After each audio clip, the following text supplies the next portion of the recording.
మీ శరీరం ఏం చేయాలంటే సజీవ యాగముగా ఎక్కడ సమర్పించాలి? బలిపీఠం మీద. సజీవ యాగం అంటే సజీవంగా ఉండాలి, బ్రతికే ఉండాలి, కానీ యాగం అయిపోవాలనగా కాలిపోవాలి. ఉపవాస ప్రార్థనలో కాలిపోవాలి. ఆమేన్, హల్లెలూయా.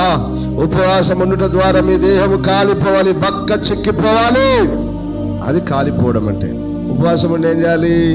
నశించిపోతున్న ప్రజల కొరకు ప్రార్థన చేయాలి. గ్రామం, ప్రాంతం, రాష్ట్రం, దేశం, యావత్ ప్రపంచంలో ఉన్న ప్రజలందరూ రక్షణ పొందినట్లుగా ఏం చేయాలి? మనల్ని మనము ఉపవాసముకు సమర్పించుకోవాలి, ప్రార్థనకు అప్పగించుకోవాలి, సజీవ యాగముగా. లేరు ఇలాంటి పరిశుద్ధులు, తక్కువ. ఇలాంటి పరిశుద్ధులు తక్కువ. విడలారా, ఈ లోకంలో మనం బ్రతుకుతున్నంత కాలం గుర్తుపెట్టుకోండి, ఈ లోకంలో మనము బ్రతుకుతున్నంత కాలం రక్షణ పొందిన నాటి నుంచి దేవుని కొరకు మనల్ని మనము సమర్పించుకొని మన ప్రాణములను పెట్టే వారిగా మనం బ్రతుకుతుము గాక. ఆమేన్, హల్లెలూయా.